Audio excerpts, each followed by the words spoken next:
last time the message was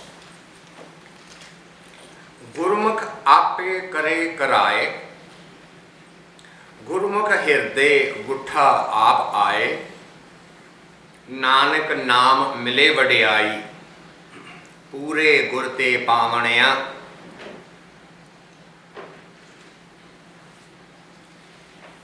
Gurmukh.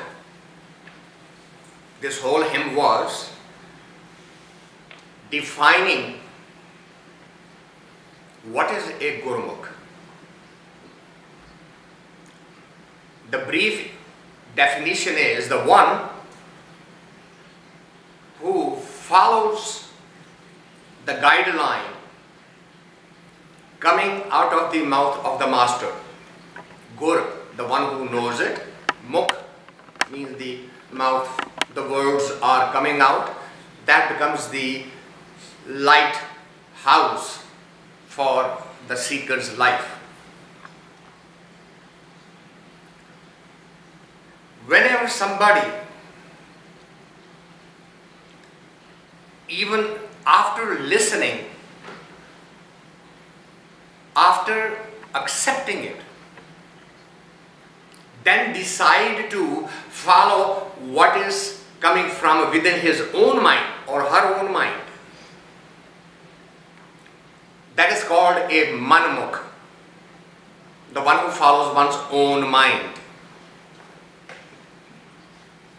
And the mind has a built-in characteristic, which is always follow the path of least resistance. When you study electricity, an electrical designer, engineer, knows that the electricity, if you put bigger resistance in its path, it will not go through that, it will actually follow the path of the least resistance. So those who design electrical circuits, they know this principle very well. Mind has the same quality. As a matter of fact, the mind takes pride in that fact. You followed the path of maximum resistance, look, I am smart. I followed the path of the least resistance. Now that may be very valuable characteristic living in the physical realm, but it is very dangerous if you want to spend the life in the spiritual domain, because in spirituality, more are the obstacles in the way, bigger will be the reward. If anything comes very easy, as they say, easy come, easy go, you would not cherish the reward, and the reward will not be that big anyway. But if there are difficulties on the way, which we ask all the time, I try so much, but I fall back again and again. That proves two things. First, you are on the right path. Second, your inner self knows that if I give it to you easily, you're going to lose it easily. So the spiritual path is like taking your entire self and throwing it in the fire. Those of you who attend Havans, which is a ritual in the Hinduism, it started with that concept. Light the fire, read your mantra, and then offer something from within you to the fire.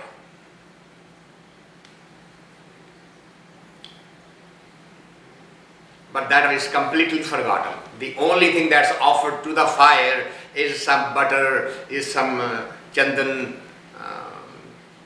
is some burning fire, some wood. They have no concept that that's not what a havan is. You take the entire self and throw it to the fire, and whatever is impure will be burnt away. Because that is the one single quality of the element fire. It doesn't touch the pure, and it doesn't forgive the impure. Once you take a jump, all impurities will be burnt away.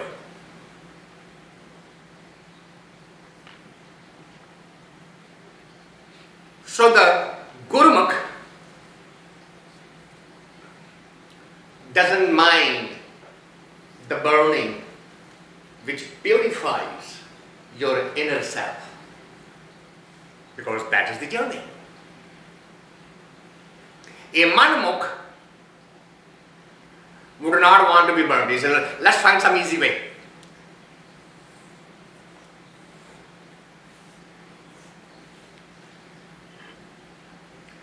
The one who's walking on the path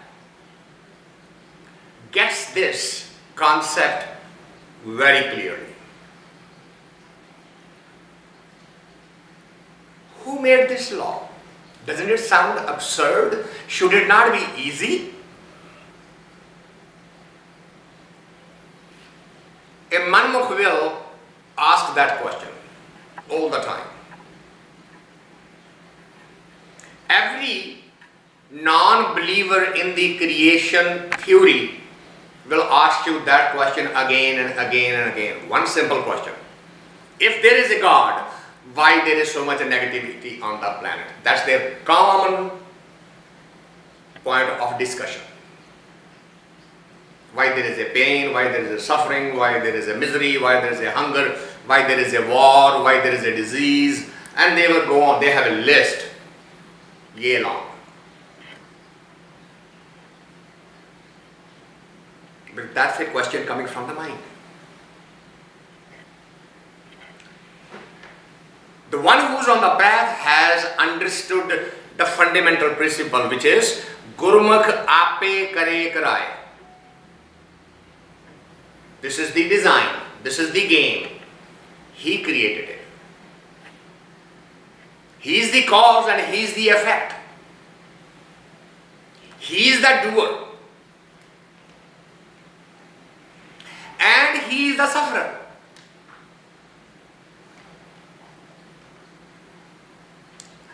We fail to accept this. Well, where is he suffering? He is hiding inside me. I am suffering. My skin is burning. He is not burning. So we fail to understand that, because the mind creates this logic in front of us. Just as a mother cannot convince a child that I know you fell down, I know your skin is scratched, I know you are hurting, believe me, I am hurting with you. And the son says, I don't understand this, how are you hurting? And mother says, son, your hurt is visible, my hurt is invisible. That's why you are saying that my hurt is not there, because it's not visible.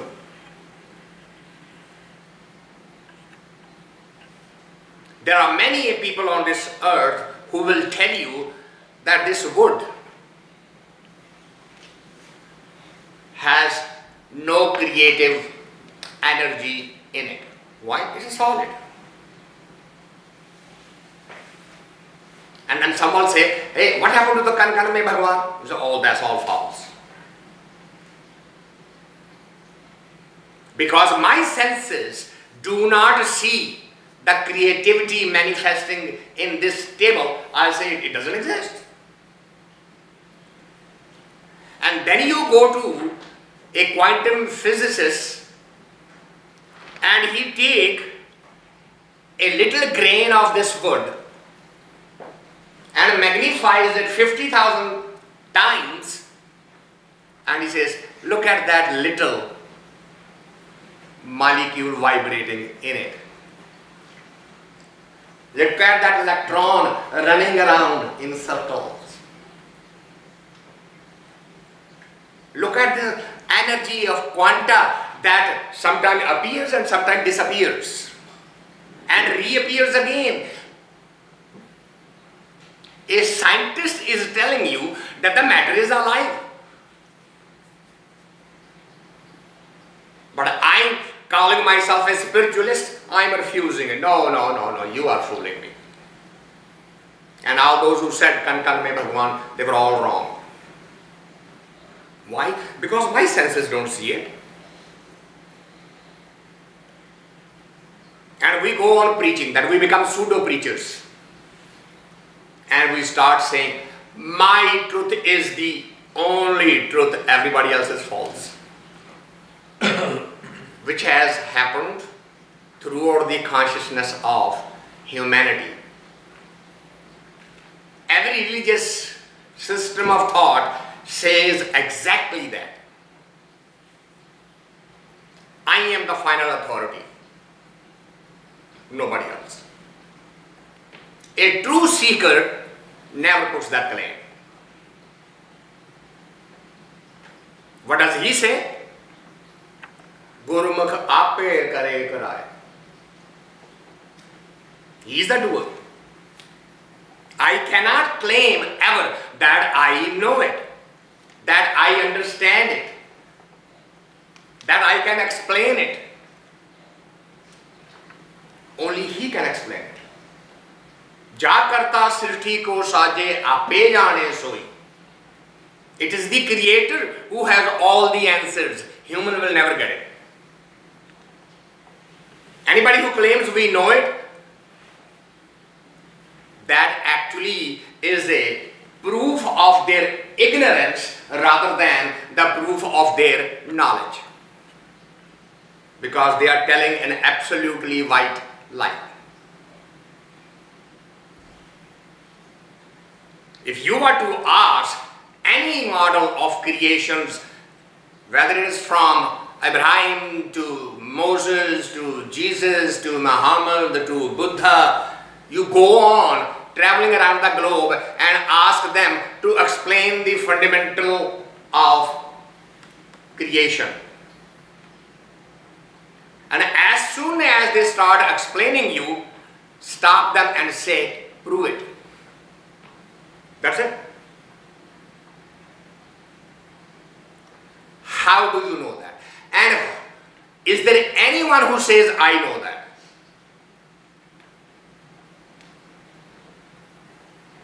Because in order for you to say, I know that, you have to be a witness to that event. Otherwise, how do you know that? When the creation was taking place, was there a witness? And the answer is no. The creator was creating. Only one creator, all by himself.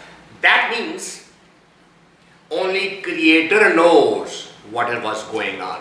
Nobody else does. And nobody else can tell you. No matter how many scriptures you read, how many theories you read, creationist versus the evolutionist, it does not matter. If the scientist who believes in evolution is saying today, I know what happened at the precise moment of creation. What happened? Well, there was a big bang. Okay, fine. I'm not going to argue with you. You just tell me, how do you know this? Well, I'm reading all these instruments in the science. Okay, fine.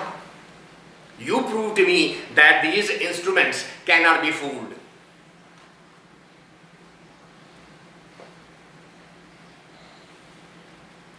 The honest statement is, Gurmukh aapay kare karaa-ay.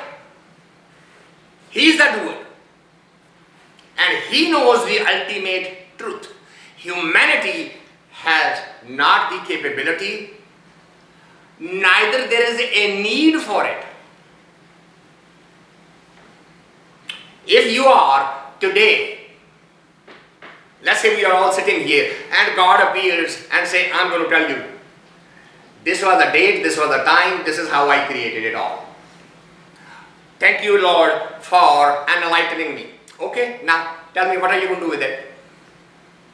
Now you have this information and God told you himself or herself. Asha ji is back.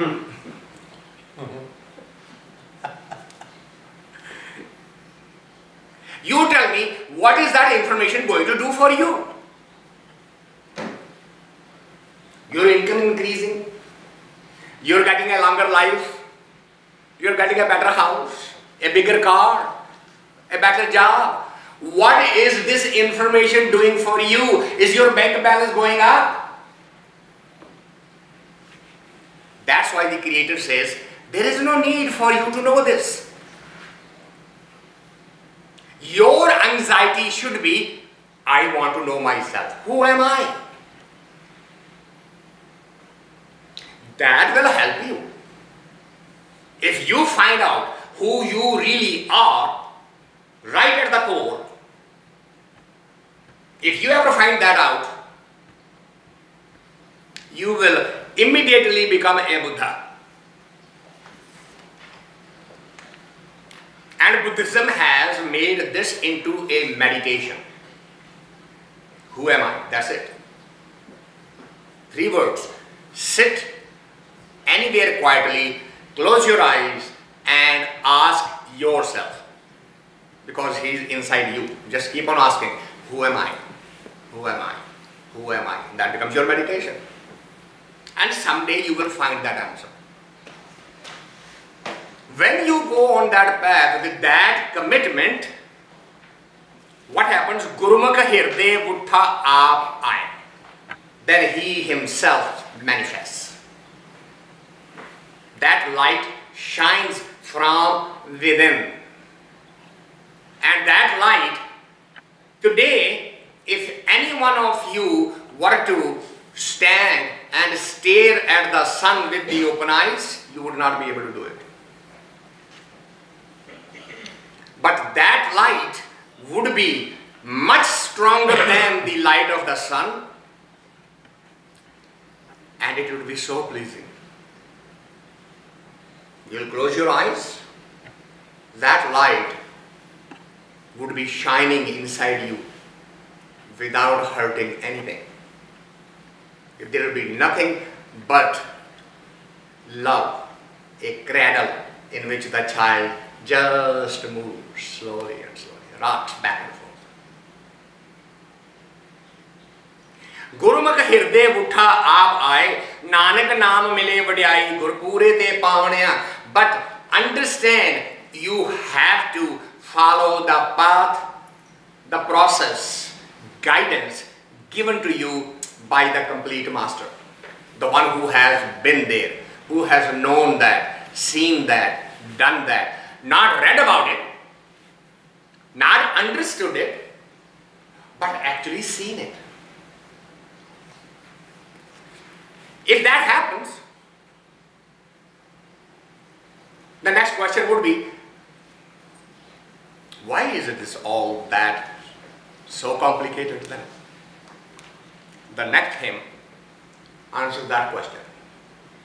And it says, Aykaa jyot jyot hai sareeraa. Here is the secret in a single line. Why it is complicated? So it is complicated because there is only one creative energy. Aykaa jyot, one. Jyot means the light, energy. Aykaa jyot. What made it complicated? Kya jyot hai sareeraa. This one energy multiplied itself to so many different containers.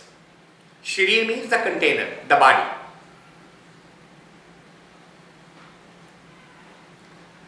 And the human only sees the container and gets confused. And the reality is there is only one light. That light is becoming one to many. How many? Unlimited. For the past 5,000 years that we have the recorded documents on this planet, it keeps on saying he just keeps on creating. And we are only thinking of the human form. Imagine the birds, the animals, the sea creatures. Look at the variety of the life created, and every single living, breathing being has that one light. And for us, it is so difficult to imagine. How is that possible? How can that be? That question comes from the mind. Just because you do not know how it can be doesn't mean it cannot be. Just because you can argue does not show that you are very intelligent and very smart. It all basically says you know how to use the language. That's all. You have a quality, you can argue, and every growing child frustrates the parents with the capacity to answer back. Remember, the day you may be thinking of your own children, think of yourself when you were a child. Imagine how frustrated your parents were with you. The day you say, I was the best child, my mother could not find a fault with me ever. I have news for you. No mother can find a fault with their own children ever, because she immediately relates with, if my child is defective, then I am defective. Hence, I am not defective, my child is not defective.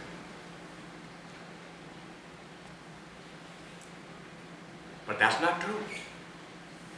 Every single one of us is defective. Otherwise, we would not be on this planet in this body form. We will be leading a spiritual life sitting somewhere with that energy if we were that good. But it hurts. You talking about me? Stop. Talk about yourself. I am perfect. There is no one like me. Don't tell me I have any faults. I don't.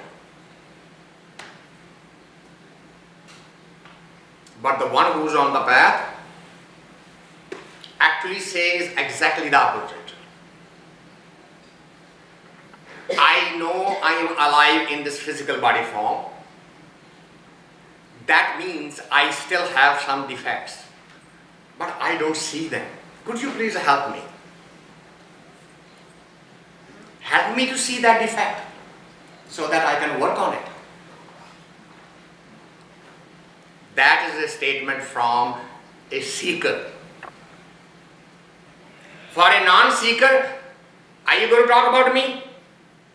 Be quiet. I don't want to hear it. I know who I am. What a fallacy. If you knew who you are, you will be a God. The day you really know who you are, you will be God. Because you are God at the center of your being. Aykaa jyot jyot hai sareeraa, sabad dikhaa-ay satgur pooraa. Where do you find that secret?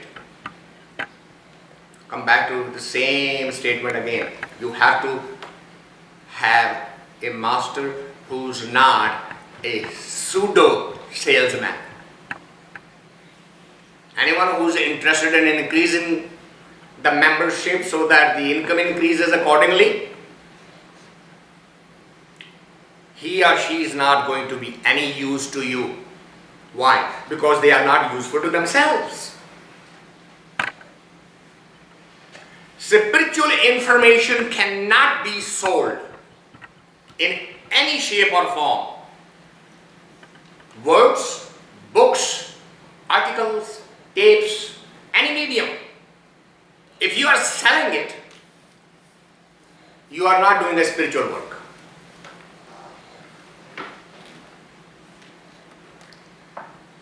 To the outside mind, this is absolutely nonsense.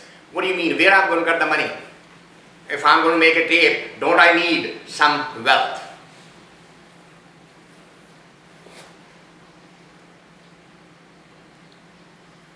You are forgetting the fundamental principle.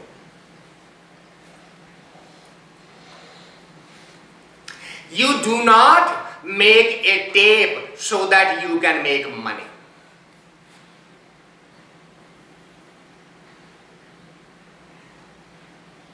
You can just make the tape and let the money worry about itself. If it needs to come, it will come. If it doesn't need to come, it won't come. You don't put that as a precondition. I am going to publish a book, so I need some money. And you go to the publisher and show the book and say, give me the advance. And then say, I am doing community service. No, you are not doing service. Spirituality is not for sale. Spirituality is a gift from the ultimate creator, and the gift can only be shared.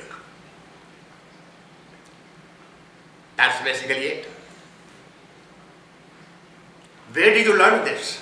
You learn it, sabad dikhaa-ay satgur pooraa. The complete master will disclose this secret to you.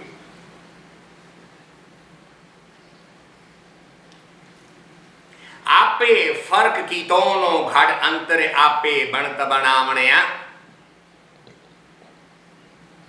So how did he make all these varieties? Don't worry about analyzing it. Just remember what? Aapay, farak, keeton. He has created these differences. Man doesn't look like a woman doesn't look like a cat doesn't look like a bull. It is all his decision. Don't try analyzing it. You are not going to get anywhere. At the most, you might know the elements that came together to create an effect. If you go to the garden and you pick a flower and you want to know what is this flower, what is in it. Well, if you are a scientific mind, you will take the flower, go home, cut it into pieces, boil it in the water, burn it on the fire and find what gases are coming out, water. Or crush it and see, squeeze it and see what kind of oil comes out of it. But would you know what the flower is? You might know the elements. But do you know what the flower is? We have a very common saying, only the wearer knows where the shoe pinches. That means, if you want to know how the pinch is getting felt, you better step into that foot. Wear that shoe. Unless you become him, you cannot know how the wearer is feeling. So, if you want to know a flower, then become a flower. Without becoming a flower, you can never know what is a flower. Which is a common exchange between a man and a woman. Both say, you really don't know how I feel. Which is very true. You cannot know how the other feels because you are not inside them.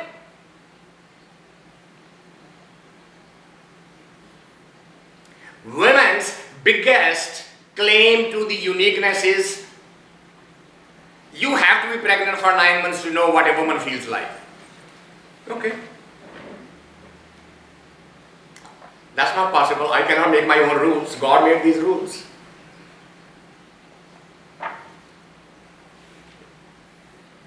Rather than falling into that trap and arguing and analyzing and getting on each other's nerves, Gurbani gives us a solution. It says, aapay farak keeton. That's it. Just remember, he is the doer of these differences.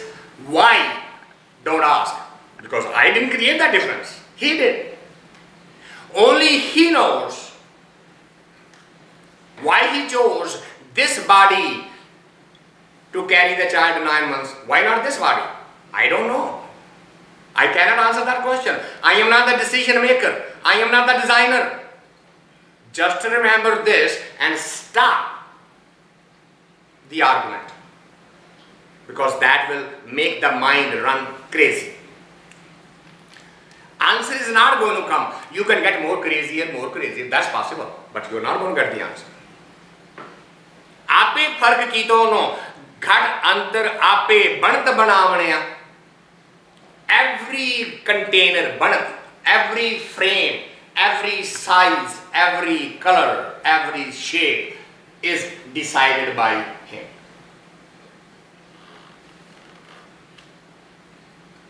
I have used this example many times. Any scientist who tell you that we know what the matter is, look, 2 molecules of hydrogen, 1 molecule of oxygen makes a water. And you just ask them, who decided that? That this would feel like water, not like an oil. You just tell me, where is the intelligence which says 2 molecules of hydrogen and 1 molecule of oxygen will feel like this? It will have these characteristics, these properties. Scientists immediately explain it away. That's the property of salt. Who gave that property? The salt will feel good and the poison will feel bad. Who decided that characteristic? Conduct some experiments and come out with the answer. Don't give me the theories and models. The evolution theory evolved out of the shape of 9 types of birds called finch. Each finch, which is a small bird, has a different type of beak.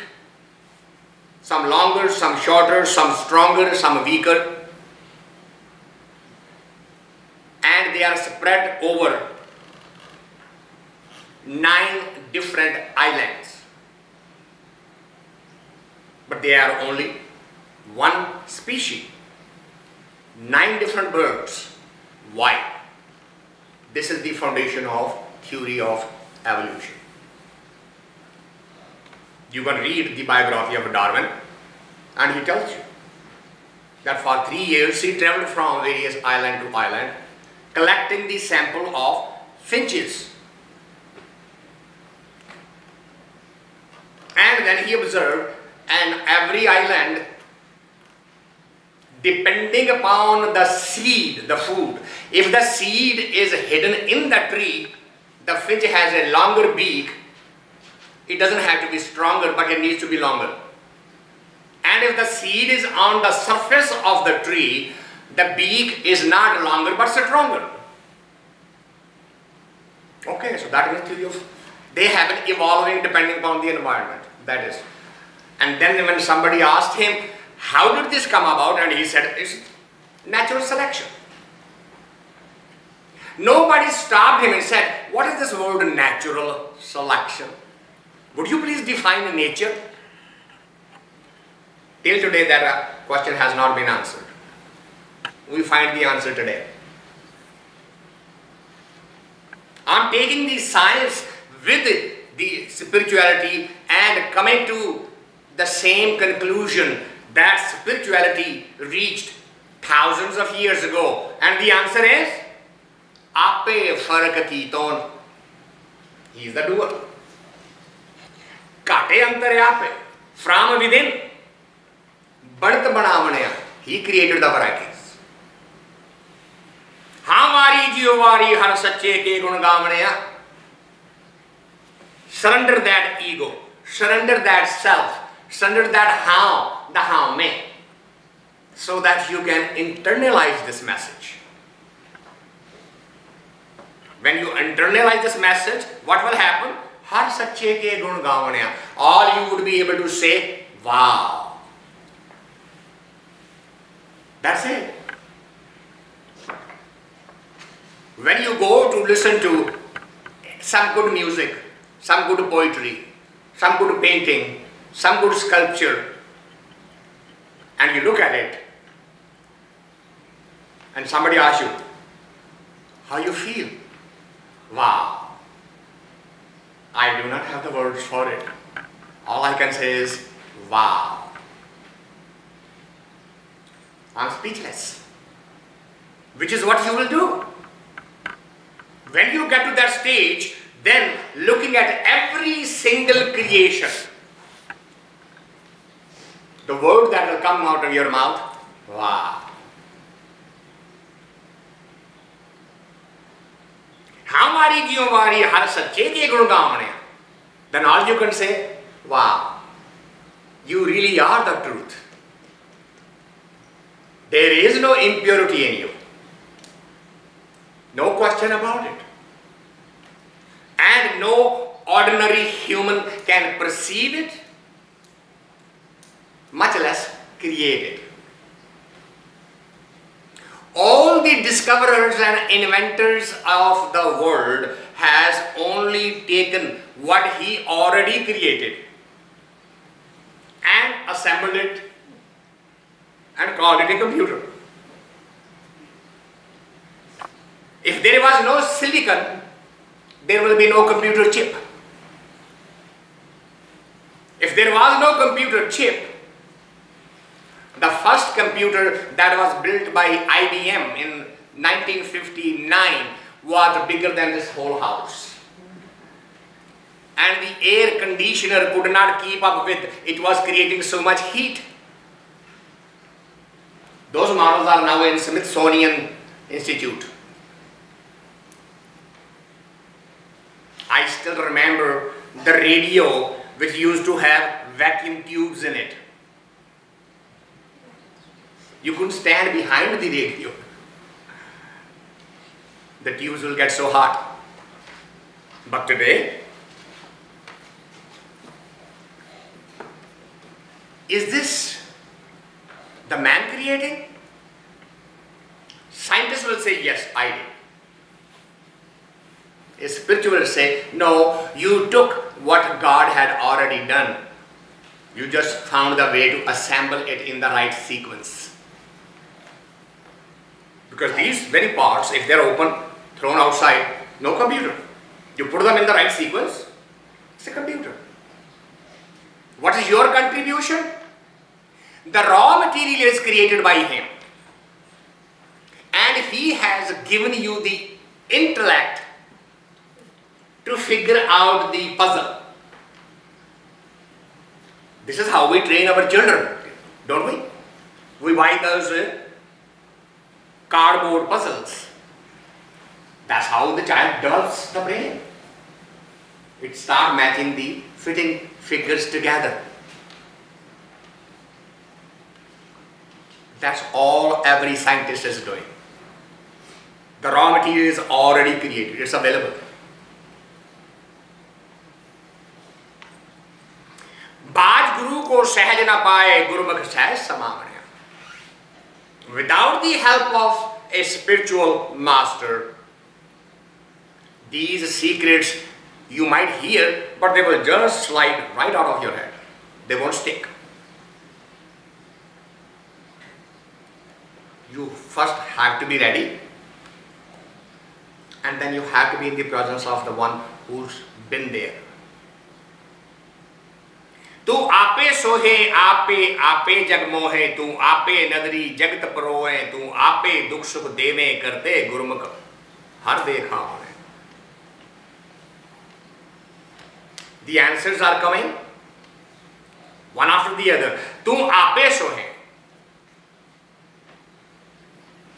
The beauty is created by you, and then the attachment to the beauty is also created by you. You can see something and say, okay, I've seen it, it's done. But some say, no, hold it. I am going to own this. I want to possess this beauty. Where did the attachment come from? He says, that's not your creation, that's also his creation. He has given you these choices. You have a choice to get attached to the beauty or stay detached, just enjoy it. Yeah, good, beautiful, wow, I'm done.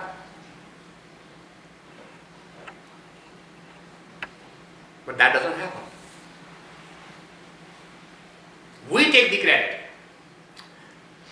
If I didn't love you, you would not survive. And if somebody was asked you, where did you learn to love? Who taught you? Oh, that's my nature. I am by nature a loving person. Okay, fine. Define that nature.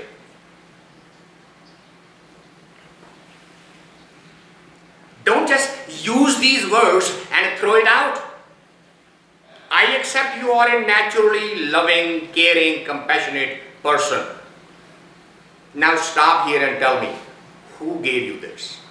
Oh, I was born with it. Okay, fine. What are you so special that you are born with it? What's so wrong with me that I was not born with it? Who decided that? Would you please explain? If you go vertically deep into these things, you will reach only one conclusion, and which is tum aapay soheh. It is your doing. Aapay jag mohe. The attachment is your creation along with the free will to the man to use it or not use it. But the choice is available. You can get attached or you can remain detached. Tu aapay nadri jagat parohe. And if somebody is pulled on the mystic path, that's also your grace. Oh, when did you start? Well, I chose to become a bhagat right from my childhood. What's the matter with you? Have you gone to sleep? Did you have the intelligence, discrimination when you are a child? Did you know the difference between what is spirituality, what's materialism, what's emotionalism, what's intellectualism? Did you know that? How did you make that choice? Oh, I was born with it. Same question again. Why did he choose you to be born with it and not me? Get out of this, I did it. Drop it. Tu aapay nadri jagat parohe. It is His grace that's manifesting in this form by His choice, by His will. Tu aapay dukh sukh deve karte. Positive and negative, dukh and sukh. Dukh means the pain, sukh means the pleasure. So you created both. Dichotomies are your creation. So whenever a non-believer says, why there is so much dukh? Very simple answer. For every dukh there is a comparable sukh. They are just two poles. Why are you only looking at the dukh? Why are you not also seeing the sukh? Why are you looking at the pain? Why not the pleasure? Don't you find enough people living a pleasurable life as well? There are people who are suffering, but there are people who are enjoying. That's what the story of life is, positive and negative. You object on the one, but not on the other. That's why you are following the mind. You are not following the words of the master. sukh deve karte gurmukh har daykhaavani-aa. Gurmukh, the one who's on that path, he can see through the fallacy of these statements. You can see it right away. I just went through an experience where somebody asked me, completely innocent people praying in a place of religion get shot for no fault of their own. Where is God? It's happening in the house of the God itself. You prove it to me. And I simply asked one question. Aren't you assuming something? No, they were innocent and they were on the religious place. What is the assumption? The assumption is, you said completely innocent people. Well, they were not doing anything wrong there, they were worshipping. Yeah, now they were worshipping. How do you know what error they have committed way back? Can you answer that? Because he is not a vindictive God. He is not a selective, discriminating God, that he should pick these 5, 6, 7 souls and kill them at random. That is an effect. The cause is way back somewhere. And you've forgotten about the cause, you're only looking at the effect. That's why these questions are coming. If the one of the two things were present, these questions will not come. Either you have an absolutely undying faith, whatever happens, he knows. Or you believe that whatever is happening to me, I have a cause somewhere in my life journey. That's why. If you are reaping a reward, it's because of your choices somewhere in the past. If you are receiving a punishment, it is because of something happening in your past. Very simple. No need to write long essays and dissertation on it. These are very simple things. If you understand the fundamental principles, there are no such questions. Aapay dukh sukh deve karte. He creates positive and negative. And if I am now faced with the negative, it means there is a negative in my past. That seed exists. It has come to the fruit level now. And you are saying, the fruit is bitter, I don't want to taste it. And the Creator says, hold it. It is your seed. Once you plant the seed, you cannot get away from it. You can now do something that you do not plant the same kind of seed again in this life. That choice you have. But not be held accountable for the seeds that you have already planted, that law you cannot make. That's irrefutable. आपे करता करे कराए, आपे शब्द गुरु मन वसाए, शब्दे उपजे अमृत बाणी, गुरमुख आख सुनावने. आपे करता, the doer. He is the doer of it all. He is the cause of it all. He helps you to understand these secrets. How does that happen? Shabde upje amrit bani. He makes it possible that that secret takes the form of a word, language, because you can only relate with language. In the history, People have called those either the messengers or the avatars. We have different terminology where the word just manifests without them ever knowing why. It just comes. Shabad upje. The word is just born in the form of Amrita Bani, the purest form of communication. No self-interest. Purest form. Amrita Bani. And then, what happens with that Bani? Gurmukh sunaavni-aa. It flows through the mouth of those who are following on his path. Gurmukh. Gurmukh is not saying. He is sending the word through the Gurmukh so that you can also hear it. Gurmukh sunaavni-aa. Aapay karta, aapay pukta. Karta means the doer, the pukta means the sufferer, the one who faces the end result. Don't be under illusion that you are the sufferer. Why? Because you are not the doer. He is the doer and he is the suffering.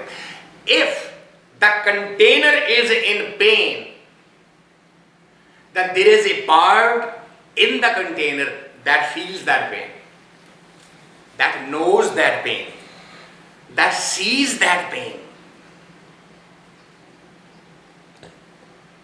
And it doesn't take it away. Why not? If he sees it, why doesn't he remove it? Well, ask any mother. How does she raise the child? He needs to learn this lesson now while I am alive. Let him cry. But he has to do what I tell him to do. Isn't it? Ask any father. Mother might yell bloody murder. You are heartless. You are punishing the child. No, I'm not punishing the child. I'm teaching the child. I'm training the child. I'm helping him to grow, become adult. Hence, he needs to go through this. The inner energy is exactly like that. It sees our pain, but says, you need to go through this. Otherwise, you will keep on committing the same mistake again and again and again. It doesn't remove it. Not by default, but by design. That's how the human consciousness evolves to the next higher stage, to next higher stage. Only the suffering pushes the consciousness to rise above it and say, leave this noise level below, go up. These laws apply universally. Those of you who have flown in the airplane and the pilot finds the turbulence, what do you think he does? He announces, there is a turbulence at this level, I am taking the plane 5,000 feet up. That's the only way to get rid of the turbulence. Rise up. That's the only way to free the consciousness from the suffering of this lower level. Raise your conscious up. Leave the suffering at the lower plane. Raise yourself. Don't fight with the turbulence. You will lose.